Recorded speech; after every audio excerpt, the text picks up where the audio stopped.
పౌలు గారు హెబ్రీ సంఘానికి రాసిన పత్రిక 10వ అధ్యాయము 23వ వచనం చదవండి ఒకరు. వాగ్దానం గురించి ఈ దినాల్లో చాలా విమర్శ వస్తుంది, మీరు వింటున్నారో లేదో.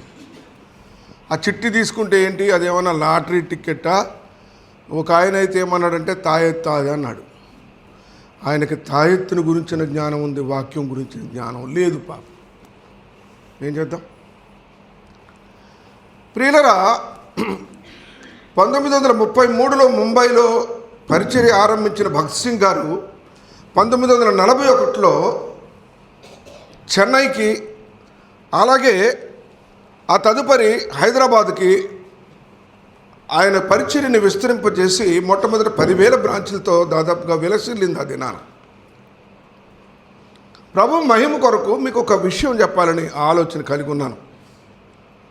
ఏమంటే 1990-91 ప్రాంతంలో నేను నిజామాబాద్లో పనిచేస్తున్న దినాల్లో డిసెంబర్ మాసము 15వ తారీఖు తర్వాత గాడ్ సర్వెంట్ అన్నగారు పోస్ట్ మాస్టర్ కొరకు, పోస్ట్ మ్యాన్ కొరకు ఎదురు చూస్తూ ఉండేవారు.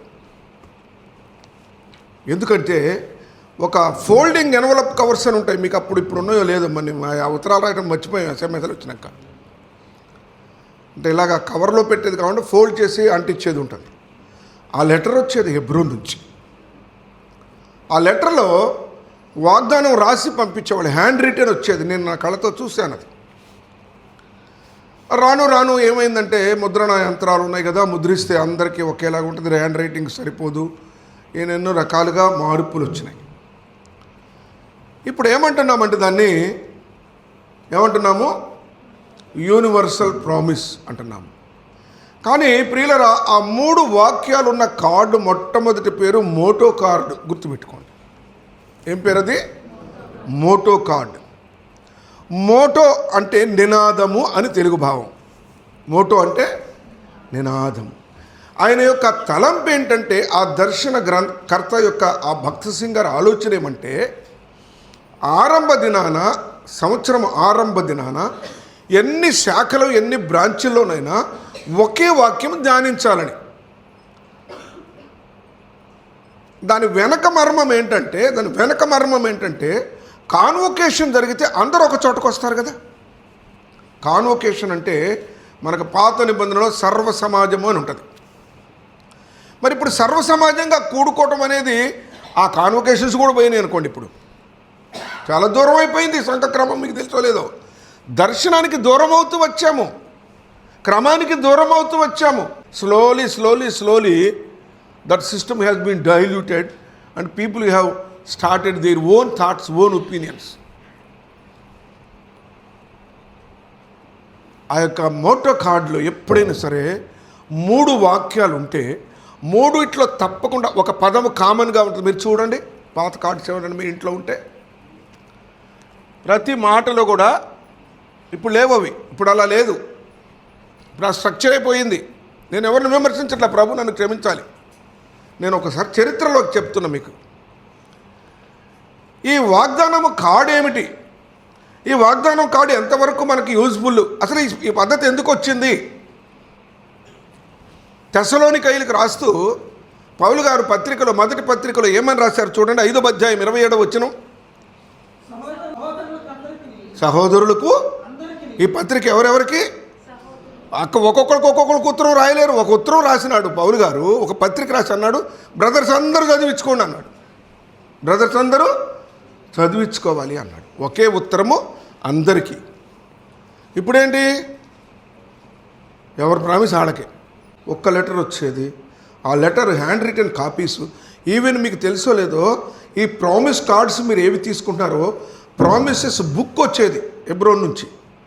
ఆ బుక్ పెట్టుకొని ఒక వైట్ షీట్ ముక్కలుగా కట్ చేసి హ్యాండ్ రైటింగ్లో నా సొంతంగా నేను కూడా రాశాను. అన్ని కార్డుల మీద రాసి అక్కడ పెట్టి 31st ఇచ్చేవాళ్ళం. ఈ రోజున పబ్లిషర్స్ ప్రింట్ చేసి అమ్మేసుకుంటున్నారు. ప్రింట్ చేస్తున్నారు, కలర్స్ వేస్తున్నారు, ఏదో ఒక ఫ్లవర్ డిజైన్ వేస్తున్నారు, ఇంకా చాలా అందంగా తీర్చిదిద్దుతున్నారు. సరే, మంచిదే, టెక్నాలజీ వచ్చింది, మారింది. కానీ దానిలో ఉన్న ఇంపార్టెన్స్ ఏమైందంటే డైల్యూట్ అయిపోయింది. ఈ వాగ్దానం అంటే ఏంటంటే మనకేదో వచ్చింది అనుకుంటున్నాము, ఏంటి వాగ్దానము, ఏమొచ్చింది? మరొక మాట కూడా చూద్దాము కొలస్సే పత్రికలో, అది కూడా చదివి చూసుకుందాము. కొలస్సీయులకు రాసిన పత్రిక 4వ అధ్యాయము 16వ వచనము. ఎవరు మీరంటే ఎవరు? కొలస్సే సంఘస్థులు. ఇప్పుడు లవోదికీయ వాళ్ళకి ఇంకొక లెటర్ రాయొచ్చు కదా. కొలస్సే సంఘస్థులకి ఏమంటున్నాడంటే, మీరు చదువుకొని ఇదే ఉత్తరాన్ని లవోదికీయ వారికి కూడా పంపాలి. చూడండి, లాంగ్ బ్యాక్ ఉన్న సిచ్యువేషన్కి ఇప్పుడున్న కమ్యూనికేషన్ సిస్టమ్కి లాట్ ఆఫ్ డిఫరెన్స్. చాలా తేడా ఉన్నది, తెలుసుకున్నారా? చాలా తేడా ఉంది. ఆ దినాన్ని ఒక పత్రిక రాయాలంటే ఎంత కష్టమో. ఒక పత్రికని రాయాలి అంటే ఆయన మరి జైల్లో ఉండి రాశాడో ఇంటి దగ్గర ఉండి రాశాడో పౌలు గారు మనకు తెలియదు, కానీ మళ్ళీ ఇంకొక ప్రతిని రాయలేను, దీన్ని ఇంకొకరు కూడా చదివించుకోండి. ఆ కాన్సెప్ట్తో భక్త సింగ్ గారు ఏమన్నారంటే, అన్ని సంఘాల్లో ఒకే పరిచర్య, ఒకే వర్తమానం ఉండాలి, అన్ని సంఘాల్లో ఒకే వాక్యాన్ని ధ్యానించాలి అని. ఇప్పుడు ఏమైంది తెలుసా మీకు? ఇంటర్నెట్లో చూడండి, 4 మోటో కార్డులు ఉన్నాయి నెట్లో. 4 మోటో కార్డులు ఉన్నాయి. ఎంత బాధకరమైన విషయం. ఎవరి గురించి నేను విమర్శ చేయడానికి చెప్పట్లా. ప్రియులారా, ఎక్కడి నుంచి ఎక్కడికి వెళ్ళింది సంఘము, ఎక్కడి నుంచి ఎక్కడికి వెళ్ళింది సహవాసం. మరి మీ జనరేషన్ ఏం చేస్తారో మాకు తెలియదు. మా జనరేషన్ మేము ఉండగానే, మా బ్రతుకుండగానే మేము చూస్తున్నాం ఇలాంటి బాధకరమైన సంగతులు. మరి యవనస్తుల జనరేషన్కి వచ్చేసరికి ఏం మారుతుందో తెలియదు. ఇంత ఖరీదైన మందిరం కట్టుకున్న ఒక మోటో కార్డు ప్రింట్ చేసుకోలేమని ఈసారి మీరే ప్రింట్ చేసుకుంటారేమో. ఎబ్రో నుంచి కూడా తెచ్చుకోరనుకుంటా. ఎంత మార్పు! ఎక్కడది? ఇది biblically it is correct. He has done it biblically. ఆయన ఓన్ థాట్తో చేయలేదండి. భక్సింగ్ has not done it with own thought. అలాగే చేయలేదు. వ్యక్తిగత వాగ్దానం దగ్గరికి వద్దాం ఒకసారి. ఈ యొక్క ఏది మోటో కార్డులో వాగ్దానం గురించి కూడా నేను ధ్యానం చేద్దాము కొద్దిసేపు. ఇది చాలా వెరీ ఇంపార్టెంట్ సబ్జెక్ట్, మీరు మర్చిపోవద్దు, వినాలి జాగ్రత్తగా. I may not repeat it again, నాకు తెలియదేమో, మళ్ళీ ఒకసారి కుదరదేమో. కొలస్సే సంఘానికి రాస్తూ అంటాడు, ఈ లెటర్ మీ ఒక్కళ్ళకే కాదు లవోదికీయ వారికి కూడా అన్నాడు. లవోదికీయ వారికి కూడా అన్నాడు. భక్సింగ్ గారు రాసింది వేరే సంఘానికి కాదు, అన్ని ఎబ్రోను సహవాసంలో ఉన్న సంఘాలకే రాసినాడు.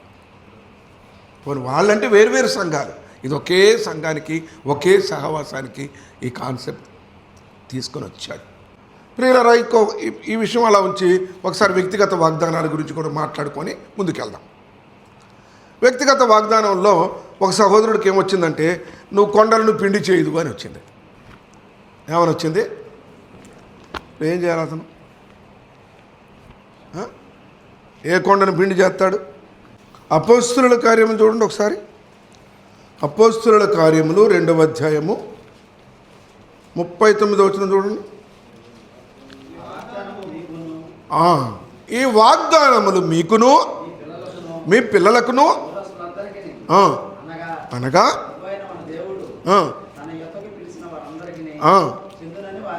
ఎవరికి చెందుతాయమ్మ వాగ్దానాలు? ఆయన పిలుచుకున్న వాళ్ళకి వాళ్ళ పిల్లలకి చెందుతాయి. ఈ వాగ్దానం మీద నమ్మకం లేనివాడికి ఏం చెందవు. వాగ్దానం అంటే నమ్మకం లేనివాడు, వాగ్దానం అంటే చిట్టి అనేవాడు ఉంటాడే, లేకపోతే ఇంటి దగ్గర పడుకున్నవాడికి ఒకటి తీసుకెళ్ళి ఇస్తామే, అది వానికి పనికిరాదు, అది చల్లదు. అది రోమీయులకు రాసిన పత్రికలో పౌలు గారు ఏమంటాడంటే, ఆయన సమర్థుడు, చేయడానికి ఆయన సమర్థుడు అంటాడు. 4వ అధ్యాయం 21వ వచనం.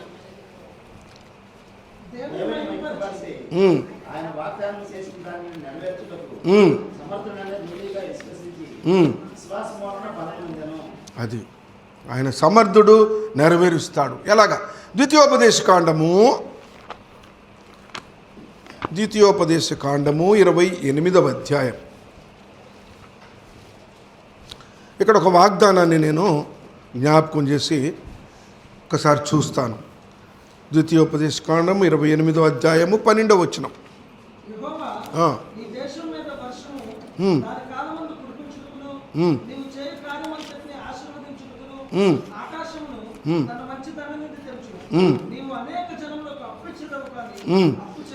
ఇప్పుడు ఈ వాగ్దానం వస్తే మీరు ఏం ఆలోచించాలా?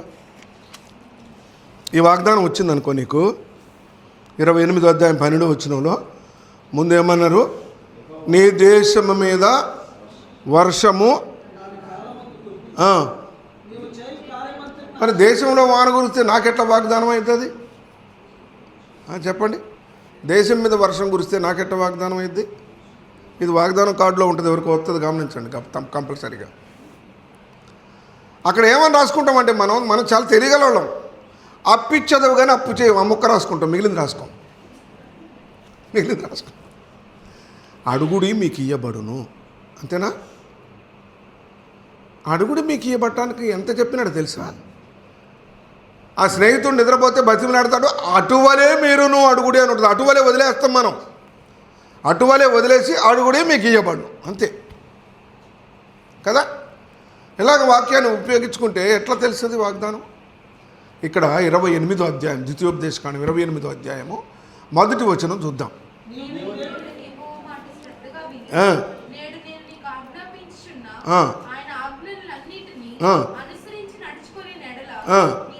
అప్పుడు నీకు ఇది సాధ్యం బాబు. ఈ వాగ్దానం నీకు నెరవేరాలంటే ముందు ఆయన ఆజ్ఞలన్నింటినీ అనుసరించి నడుచుకుంటే కదా నేను ఈ ప్రామిస్ చేశా. ఇప్పుడు దానియేలు సింహం బోన్లో ఉన్నాడు, గుహలో ఉన్నాడు. నేను సింహములను వాళ్ళు భూయించదను అన్నాడు. ఇప్పుడు అది తీసుకెళ్ళి బ్రదర్కి చూపిస్తే నీకు ఎప్పుడో సింహాల పరిస్థితి వచ్చిందేమో, నీ పరిస్థితి ఏమైపోయింది 25లో అని భయపడతారు. అది కాదు. దానియేలంత నమ్మకస్తుడిగా నువ్వు ఉండు, అలాంటి పరిస్థితి వచ్చినా నేను విడిపిస్తా అని వాగ్దానం. యేసుక్రీస్తు ప్రభు ఒక ఉపమానం చెప్పారు. ఏం ఉపమానం చెప్పారంటే, ఒక ధనవంతుడు ఉన్నాడు, ఒక దరిద్రుడు ఉన్నాడు. ఇద్దరు ఈ లోకాన్ని విడిచిపెట్టినాక పరలోకానికి దరిద్రుడు వెళ్ళాడు, నరకంలోకి ధనవంతుడు వెళ్ళాడు.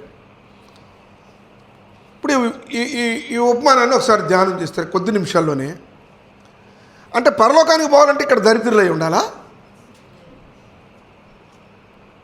చెప్పండి. ఇప్పుడు పరలోకానికి పోవాలంటే, దేవదూతలు నన్ను కొనుక్కోవాలంటే నేను దరిద్రుడై ఉండాలా, రొట్టె ముక్కలు ఏరుకొని బతకాలా? మరి ఎందుకు ఆ ఉపమానం అలా చెప్పాడు యేసు ప్రభు? దాన్ని ఎలా మనం ధ్యానించగలం? ఒక దరిద్రుడు తన దరిద్రతలోనే పరలోకానికి వెళ్ళే అర్హత పొంది ఉన్నాడే. నీకు అన్ని కలిగి నువ్వు ఎట్టున్నావో చెప్పు ఒకసారి. ఒక దరిద్రుడు, తినటానికి లేనివాడు, తిండి లేదు, ఇల్లు లేదు, పడుకోవడానికి బట్ట లేదు, కట్టుకోవడానికి బట్ట లేదు. ఎందుకని ధనవంతుడు బట్టలు కట్టుకుంటారని కూడా రాయబడి ఉంది. కట్టుకోవటానికి బట్ట లేదు. వాడు పరలోకానికి వెళ్తే, వాడు అంత విశ్వాసిగా ఉంటే, వాడు దేవుని మీద అంతగా ఆధారపడితే, నీకు ఇల్లు ఉంది, బండి ఉంది, ఉద్యోగం ఉంది, జీతం ఉంది, అన్నం ఉంది, బట్టలు అన్నీ ఉన్నాయి, నువ్వెట్లున్నావు? పరీక్షించుకోవడానికి ఉపమానం చెప్పినాడు, అంతేగాని దరిద్రం ఉంటే పరలోకానికి పోతారని కాదు. ఉపమానాన్ని మనం ఎట్ట ధ్యానిస్తాం? ఒక వాగ్దానం నీకు రావాలి అంటే ఇక్కడ 28వ అధ్యాయం 1వ వచనంలో ఏమంటాడు? నువ్వు ఆజ్ఞలు అనుసరించి ఉండు, అప్పుడు చూద్దాం నీకు వాగ్దానం నెరవేరే సంగతి. అది వదిలేస్తాం మనం. అందుకని మీకు ఏ వాగ్దానం కార్డు వచ్చినా అది ఎవరికి వచ్చింది, ఏ సందర్భంలో ఈ మాట ఇచ్చినాడు, ఎవరికి ఇచ్చినాడు, ఆ మాట చూసుకొని. నాకు కూడా ఒక సహోదరికి ఏమైందంటే, ఏది మహిమగల రాజును నువ్వు చూతువు అని వచ్చింది. అక్క ఈ సంవత్సరం నువ్వు పైకే అన్నాడు. వచ్చి కార్డు అక్కడ పెట్టేసిపోయింది. కార్డు అక్కడ పెట్టేసిపోయింది. నాకొద్దయ్యా ఇది ఈ సంవత్సరం పైకి అంటున్నారని. అట్లా కాదు. ఎందుకు ప్రభు అన్నాడు? ఎలాంటి జీవితం జీవిస్తే ఏ వాగ్దానం వారికి చేసినాడో ఆ జీవితం నువ్వు జీవించు అని చెప్పడానికి, అంతే. అంతేగాని దరిద్రం ఉంటేనే పరలోకానికి పోతారంటే మనం అందరం ఏంటికి ఇక్కడ తల గిన్నె పట్టుకొని పోదాం రోడ్లమ్మటే? పరలోకం కావాలయ్యా బిచ్చం పడుకుంటాం అంటే ఎట్లా? అది కాదమ్మా. ఏమీ లేనివాడు పరలోకానికి వెళ్ళాడు, అంత దీనస్థితిలో దేవుని మీద అంత ఆధారపడ్డాడు. దేవదూతలు తీసుకొని వెళ్ళే అంత ఆత్మ వారికి ఉన్నది. మరి అన్నీ కలిగిన నువ్వు ఎంత ఉన్నావు పరీక్షించుకోవటానికి చెప్పినాడు ఉపమానం. ఉపమాన భావాన్ని తెలియకపోతే ఏమని చెప్తాం మనం ఇదంతా చెప్పలేక ధనవంతుడు నరకానికి పోయిందే ఎక్కువ చెప్తాం. అదే మనకు తేలిగ్గా ఉండిద్ది, చాలా ఈజీ కదా అదైతే. ఎందుకంటే కూర్చున్న వాళ్ళందరినీ బెదిరియొచ్చు, నరకానికి పోతావేమో జాగ్రత్త అని. మరమనసు మంది తొందరగా నరకానికి పోతావు. అది కాదు. రెండో పార్టీ కూడా ధ్యానం చేసుకోవాలి. సామెతల గ్రంథంలో 20వ అధ్యాయం 22వ వచనంలో ఒక వాగ్దానం ఉంది. ఏంటి ఆ వాగ్దానం?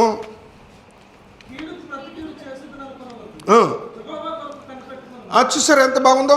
మీ కార్డు మీద ఏముంటుందంటే కీడుకు ప్రతి కీడు చేసేదనని అనుకొనవద్దు. అంటే నీకు సంవత్సరం ఏదో కీడు జరిగిద్ది, నీకు ఏదో కీడు సంభవించేదే దేవుడు చెప్తాడు. అది కాదు అక్కడ ఉద్దేశం. అనుకొనవద్దు, యెహోవా కొరకు కనిపెట్టుకొను. కనుక నీ వాగ్దానం విషయమై ప్రియులరా అవగాహనతో తీసుకోవాలా. అందుకని విశ్వాసంతో అవిశ్వాసంగా తీసుకోవద్దు అన్నాడు. ఎందుకనంటే వాగ్దానం చేసినవాడు నమ్మదగినవాడు. వాగ్దానం కాడుని ఇది నన్ను ఎంత తృణీకరిస్తున్నారో, ఎంత చులకనగా మాట్లాడుతున్నారో తెలుసా మీకు? కొందరైతే ఏం చేశారంటే ఈ హెబ్రోనుకు పోతారు అందరు కార్డుల కోసమని, వాళ్ళు కూడా వాగ్దానం కార్డు ఇస్తున్నారు. మీరు ఎందుకు ఇచ్చినారంటే వాళ్ళకి తెలియదు. చెప్పమని నేను అడుగుతాను ఎవరినైనా పిలిచి, మీరు ఎందుకు ఇస్తున్నారంటే ఏం చేస్తామన్నా 31 మా వాళ్ళందరూ అక్కడికే పోతాను, మేము కూడా కార్డులు పెట్టేసి అటు షాప్లో అమ్మేస్తున్నాడు కదా. అప్పుడు మనకేమయ్యేదంటే హెబ్రోన్ నుంచి లిస్ట్ వచ్చేది, మేము రాసేవాళ్ళం కార్డుల మీద. నేను రాశాను నా చేత్తో. అప్పుడు హెబ్రోన్కి ఒక్కళ్ళకే అవైలబుల్ ఉంది. అప్పుడు ఈ ప్రింటింగ్ కూడా వచ్చినాక అందరికి వచ్చింది. అందరికి అసలు ఇంకో విషయం తెలుసా మీకు? భగత్ సింగ్ గారు రాకముందు బైబిల్స్ లేవు అందరికీ. ఆయన వచ్చిన తర్వాత you must have your own Bible అన్నాక హిందుస్థాన్ బైబిల్ ఇన్స్టిట్యూట్ కూడా చదువుకున్నాడు ప్రింటింగ్కి. అంతకుముందు ఏం లేదు. నేను ఆయన మద్రాసు వెళ్ళి కలిసేవాళ్ళని, లైబ్రరీలో పెట్టినట్టు పెట్టుండే, ఒక్క బైబిల్ అమ్మేవాళ్ళు కాదు. ఈ మార్పులు మనకు తెలియకపోతే, బ్యాక్గ్రౌండ్ మనకు తెలియకపోతే ప్రియులారా, ఇప్పుడు మనం వాగ్దానం కార్డు తీసుకుంటాము, చదువుకుంటాము. ఒకవేళ నీకు ఆ వాగ్దానం కార్డులో నీకు అవగాహన లేని సంగతి ఏదైనా వస్తే చింతపడవద్దు. దాని గురించి చదువుకో, దాని గురించి ధ్యానం చేసుకో. ఇది ఎవరికి ఇచ్చినాడు? నీవు ఆశీర్వాదంగా ఉందువు అన్నాడు అబ్రహాంతో. అబ్రహాంతో నీవు ఆశీర్వాదంగా ఉందువు అని వాగ్దానం నీకు వస్తే అబ్రహాం ఏం చేస్తే ఈ వాగ్దానం ఇచ్చినాడు? నీ తల్లిని, నీ తండ్రిని, నీ స్వదేశాన్ని, విదేశాన్ని అన్ని వదిలిపెట్టి వస్తేనే అన్నాడు. వచ్చాడు, అప్పుడు వాగ్దానం ఇచ్చాడు. అవునా? మరి అప్పుడు అలాంటి జీవితం నేను కోరుకొని నీకు ఆ వాగ్దానం ఇస్తాడు. అంతేకాని నువ్వేమో అబ్రహాంతుడు కావాలని కోరుకున్నాడు ఆయన. కనుక అలాంటి ఆలోచన తీర్మానం కలిగి ఈ సార్వత్రిక సంఘ వాగ్దానం కాదు కానీ అది మోటో కార్డు, అది నినాదం. ఈ సంవత్సరం ప్రభు రాపోతున్నాడు. ప్రభు యొక్క వివాహ సమయము సమీపించబోతా ఉంది. మహిమగల సంఘముగా మార్చబడాలి. ఇహలోక సంబంధమైన సంఘంగా కాదు, మహిమగల సంఘంగా మార్చబడాలి. అలాగే ఎదగాల 25లో. దాని కొరకు మీరు ఏం తీర్మానం చేసుకుంటారో, ఏం కార్యాచరణ మీరు సిద్ధపరచుకుంటారో మీ ఇష్టం. మరి మహిమగల సంఘంగా ఆ వధువు, మరి పైనుండి దిగి వచ్చిన వధువు, అలంకరింపబడిన వధువు గొర్రెపిల్ల దగ్గర నిలబడటానికి సమముగా ఉండాలి. మొన్న ఒక అతను చాలా క్వాలిఫికేషన్స్ ఉన్నాయి ఆయనకి, మంచి క్వాలిఫికేషన్స్ ఉన్నాయి. ఆయనకి మ్యాచ్ కోసం అడిగాం. తీరా అడిగితే ఆయనకు 4.5 అడుగులు ఎత్తున్నాడు. పొట్టి ఆయన నాకు వద్దన్నది. చదువుకుంటే ఏం లాభం వాడు? వధువు వరుడు సమంగా ఉండాలి. సంఘం ఎత్తబడాలంటే మహిమగల సంఘంగా మార్చబడాలా. ప్రార్థన చేయండి. ప్రభు మా సంఘాన్ని సిద్ధపరచుకోవాలి. ఒకవేళ నీ రాకడ ఆలస్యమైతే మా తర్వాత తరం వాళ్ళు ఏం నేర్చుకుంటారు? ఇలాంటి తప్పు ఆలోచనలు, ఇలాంటి తప్పు ప్రసంగాలు, తప్పు బోధనలోకి వెళ్ళిపోయి వాళ్ళు చివరికి అసలు సంగతిని మర్చిపోతే వారి ఆత్మీయ స్థితి ఏమైపోద్ది? వారు ఎక్కడ ఉంటారు? వారి కొరకు ప్రార్థించాలి. ప్రార్థన చేసుకుంటాం.